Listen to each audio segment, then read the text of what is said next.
नमस्कार दोस्तों, आज हम देखने जा रहे हैं एक पहेलीबाज भिखारी की कहानी। चंपक नाम का एक भिखारी होता है। वो बहुत ही ज्यादा चतुर और चालाक होता है। वो हमेशा पहेलियों में ही बात करता है। एक दिन वो सोचता है, क्यों ना मैं इस गांव के राजा के पास चला जाऊं और उनसे कुछ सहायता ले लूं। फिर क्या, दूसरे दिन ही वो राजा के महल की ओर निकल जाता है। जैसे ही वो महल के पास पहुंचता है, राजा का द्वारपाल उसे रोकता है और पूछता है, ओ भिखमंगे, कहाँ जा रहे हो? क्या काम है तुम्हारा? चंपक भिखारी बड़े आराम से कहता है, जुबान संभाल के बात करो और जाओ, राजा से कहो तुम्हारा भाई मिलने के लिए आया है। ये बात सुन के द्वारपाल तो आश्चर्यचकित हो जाता है, क्योंकि सब जानते थे कि राजा का तो कोई भाई ही नहीं है। लेकिन दूसरे ही पल उसे लगता है शायद कोई ये दूर का रिश्तेदार होगा। ये सोच के द्वारपाल तुरंत राजा के पास जाता है और राजा को सूचना देता है। ये सुन के राजा भी चकित हो जाता है। वो तुरंत द्वारपाल को बोलता है कि जाओ, तुम भिखारी को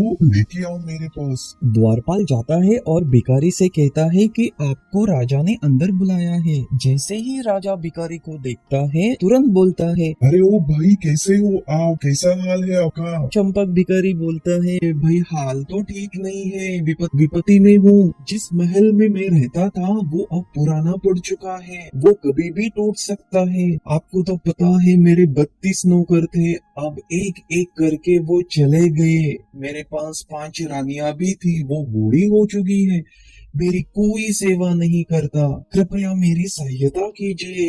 ये सोच के राजा थोड़ा सोच में पड़ता है और थोड़ा मुस्कुराता है और तुरंत उसके मंत्री से कहता है, मंत्री जी, जाओ और 100 रुपए लेके आओ। ये सुन के चंपक भिखारी बोलता है, भाई साहब 100 रुपए तो बहुत कम है, मैं आपके पास बड़ी आशा लेकर आया हूँ। राजा बोलता है, भाई जी, मैं आपकी बात समझ सकता हूँ, लेकिन अब इस बार राज्य में बहुत सूखा पड़ा है, लगान भी कम आया है, मैं इससे अधिक नहीं दे पाऊंगा।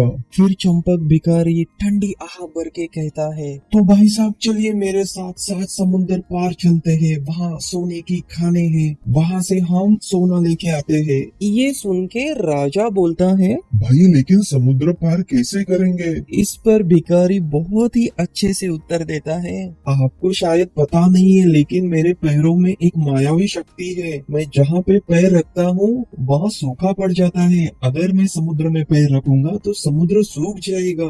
ये बात सुन के राजा चकित हो जाता है और तुरंत मंत्री जी को आदेश देता है कि इस भाई को 1000 रुपए दिए जाए। 1000 रुपए लेके चंपक भिखारी महल से चला जाता है। फिर सारे मंत्री जी राजा से कहते हैं, महाराज हमें तो आपकी और उस भिखारी की कोई भी बात समझ में नहीं आई। राजा बोलता है, वो भिखारी काफी बुद्धिमान था, पहेलों में बात करता था। मैं राजा हूँ और वो रंक है।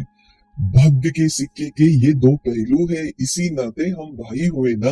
और जिस महल में वो रहता था वो उसका शरीर है, जो अब पुराना हो चुका है। उसके 32 नौकर यानी उसके 32 दांत थे, जो अब उसका साथ छोड़ चुके हैं।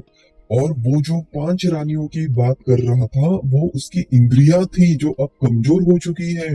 वो पहेली बना के मुझे ताना दे रहा था, और साथ में उसने ये भी कहा उसके पैरों में सब कुछ सुखाने की शक्ति है। जैसे वो राजमहल में आया, आपने देखा मेरा कोष सूख गया, हमारी कोष से उसे 1000 रुपए दिए गए। तो ये बात सुन के सारे मंत्रियों ने राजा के बुद्धि की तारीफ की। और इससे हमें ये सीख मिलती है दोस्तों, कि जब भी कोई पहेली में बात करे तो हमें उस पे सोच समझ के कार्यवाही करनी चाहिए और किसी को भी तुच्छ नहीं समझना चाहिए।